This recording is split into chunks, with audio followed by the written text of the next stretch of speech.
জামালপুর এখনো আমরা অনেকটা পিছিয়ে রয়েছি। সেই ক্ষেত্রে এটি আমাদের দীর্ঘদিনের স্বপ্ন ছিল। 50 হাজার হাসপাতাল 250 হাসপাতাল রূপান্তর করা হয়েছে বিএনপি সরকারের সময়।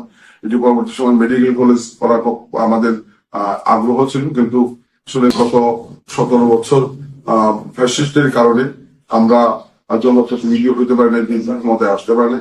এবার যদি আল্লাহ কবুল করে বিএনপি ক্ষমতায় আসে, আমি এমপি হতে পারি, তাহলে জামালপুরে মেডিকেল কলেজকে একটি পূর্ণাঙ্গ রূপ দেওয়া, এখানে মেডিকেল কলেজকে পূর্ণাঙ্গভাবে চালু করা। আমাদের যুব সমাজ, তরুণ সমাজ, আপনারা জানেন যে গত 17 বছর যেটি আওয়ামী লীগ স্বপ্ন দেখিয়েছিল যে ঘরে ঘরে চাকরি দেওয়া, এখানে গত 17 বছর নতুন কোনো কর্মসংস্থান তৈরি হয় নাই, বরং দলীয় করণের প্রভাবের কারণে অনেক যুবক তরুণ তারা চাকরি থেকে বঞ্চিত হয়েছে, কর্মসংস্থান থেকে বঞ্চিত হয়েছে। এবং আওয়ামী লীগের নেতারা মাদকের ব্যবসার সাথে সম্পৃক্ত হওয়ার কারণে মাদকের বিস্তার ব্যাপকভাবে লাভ করেছে, যেটি আমাদের যুব সমাজ, তরুণ সমাজের সেই জন্য একটি বড় হুমকি হয়ে দাঁড়িয়েছে। আমার স্বপ্ন রয়েছে, যদি আল্লাহ পাক আমাকে কবুল করে, জামালপুর সদরের মানুষ আমাকে নির্বাচিত করে আমি এমপি হতে পারি, তাহলে আমার প্রথম সবচেয়ে বড় টার্গেট থাকবে যে জামালপুরকে একটি মাদক মুক্ত জামালপুর, সন্ত্রাস মুক্ত, চাঁদাবাজ মুক্ত, সিন্ডিকেট মুক্ত জামালপুর প্রতিষ্ঠা করা। এবং সেইখানে আমাদের স্বপ্ন রয়েছে জামালপুরে আসলে কর্মসংস্থানের ব্যাপক ঘাটতি রয়েছে, সেই জায়গায় নতুন নতুন কর্মসংস্থান কিভাবে তৈরি করা যায় সেই বিষয়টি আমার ভাবনাতে রয়েছে। এবং যদি আল্লাহ সুযোগ দেয়, তাহলে জামালপুরের যুব সমাজ, তরুণ সমাজকে আমরা মাদক মুক্ত একটি জামালপুর প্রতিষ্ঠার সাথে সম্পৃক্ত করবো এবং তাদের জন্য নতুন নতুন কর্মসংস্থান তৈরি করার একটি চিন্তা ভাবনা আমার ইচ্ছায় আছে, যদি আল্লাহ আমাকে। জামালপুরের এখনো ইউনিয়নগুলোতে রাস্তাঘাট অত্যন্ত নাজুক অবস্থায় রয়েছে, বেহাল অবস্থায় রয়েছে, পরস্পর মধ্যে অনেক রাস্তাঘাট নাজুক রয়েছে। আমরা মনে করি যে উন্নয়নের ক্ষেত্রে একটি বড় ক্ষেত্র হলো যোগাযোগ ব্যবস্থা।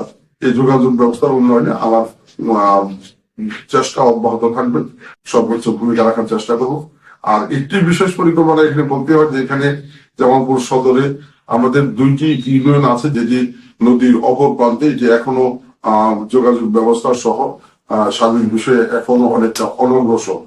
আমরা মনে করি যে ব্রিজ করে যদি মূল ইউনিয়নের সাথে, মূল শহরের সাথে সেটিকে সম্পৃক্ত করা যায়, তাহলে সে এলাকার মানুষের জীবনযাত্রার মানও বাড়বে এবং সেখানে সার্বিকভাবে উন্নয়নের একটি ক্ষেত্র তৈরি হবে, যেখানে আমাদের প্রচুর রবি শস্য হয়। এগুলো যদি সরাসরি ঢাকার বাজারে নেওয়া যায়, সে এলাকার মানুষ অনেক বেশি উপকৃত হবে। বিগত সরকারের সময়ে সামগ্রিকভাবে জামালপুরে উন্নয়নের নামে একটি দুর্নীতির মহোৎসব চলেছে। এখানে জামালপুরের মানুষের উন্নয়ন, জামালপুরের উন্নয়ন যতটা হয়েছে তার চেয়ে সেই সময় দুর্বৃত্তদের উন্নয়ন বেশি হয়েছে। সেই ক্ষেত্রে আমি যদি নির্বাচিত হতে পারি, দুর্নীতির বিরুদ্ধে আমার একটি জিরো টলারেন্স থাকবে। আমরা দুর্নীতিমুক্ত জামালপুর প্রতিষ্ঠা করতে চাই এবং এই দুর্নীতিমুক্ত জামালপুর প্রতিষ্ঠার মধ্য দিয়ে জামালপুরের উন্নয়ন সমৃদ্ধিকে কার্যকরী করতে চাই।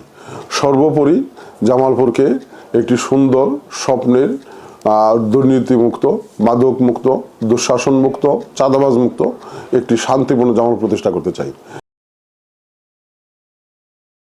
জামালপুরের নারী সমাজকে নিয়ে, কারণ জনসংখ্যার প্রায় অর্ধেকের বেশি নারী। এই নারীদেরকে পশ্চাৎপদ রেখে উন্নয়ন সমৃদ্ধি সম্ভব না এবং উন্নয়ন কখনোই টেকসই হয় না। আমার পরিকল্পনা রয়েছে, যদি আমি নির্বাচিত হতে পারি, জামালপুরের যে নারী সমাজ আছে তাদের নিরাপত্তা তৈরি করা, তাদের সামাজিক মর্যাদা বাড়ানো, যেটি ইতিমধ্যেই বিএনপির ভারপ্রাপ্ত চেয়ারম্যান রাষ্ট্র সংস্কারের 31 দফা যে প্রস্তাবনা, সেই প্রস্তাবনায় উপস্থাপন করেছেন। আমার পরিকল্পনা রয়েছে, যদি আমি নির্বাচিত হতে পারি, তাহলে জামালপুরের যারা নারী আছে তাদেরকে বিভিন্ন রকমের প্রশিক্ষণ দিয়ে, ঋণ দিয়ে তাদেরকে আত্মকর্মসংস্থানের সাথে সম্পৃক্ত করা, তাদেরকে উপার্জনের সাথে সম্পৃক্ত করা। এবং আমি মনে করি যে নারী ক্ষমতায়নের ক্ষেত্রে তারা যত বেশি উপার্জনের সাথে সম্পৃক্ত হবে, তাদের ক্ষমতায়ন তত বেশি বৃদ্ধি পাবে।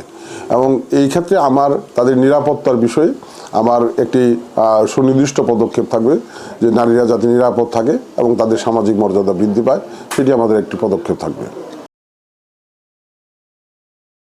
জামালপুরবাসীর উদ্দেশ্যে বিনয়ের সাথে বলতে চাই, আমার জীবনের বিগত 30টি বছর আমি আমার জীবনের সর্বস্ব ত্যাগ করে আমার জীবনের অনেক চাওয়া পাওয়া বিসর্জন দিয়ে জামালপুরের মানুষের ভাগ্য উন্নয়নের স্বপ্ন নিয়ে, জামালপুরের উন্নয়নের স্বপ্ন নিয়ে আমি কাজ করছি। আমি বিগত পৌরসভায় 11 বছর মেয়র হিসেবে দায়িত্ব পালন করার সময় আমি যথেষ্ট পরিশ্রম করেছি, চেষ্টা করেছি সততার সাথে স্বচ্ছতার সাথে জামালপুরের উন্নয়নে কাজ করার জন্য, এবং সেটি মাথায় রেখেই আমি স্বপ্ন দেখি যদি আল্লাহ আমাকে কবুল করে আগামী দিন নির্বাচিত হতে পারি, আমার জীবনের সর্বস্ব ত্যাগ করে হলেও আমি জামালপুরের উন্নয়নে সর্বোচ্চ পরিশ্রম করতে প্রস্তুত আছি, সর্বোচ্চ ত্যাগ স্বীকার করতে প্রস্তুত আছি। আমি জামালপুরবাসীকে জামালপুরের উন্নয়নের জন্য, জামালপুরের মানুষের ভাগ্য উন্নয়নের জন্য একটি কাজ করার সুযোগ চাই। আমি বিশ্বাস করি জামালপুরবাসী আগামী জাতীয় নির্বাচনে ধানের শীষে ভোট দিয়ে আমাকে সেই কাজ করার সুযোগ তৈরি করে দেবে।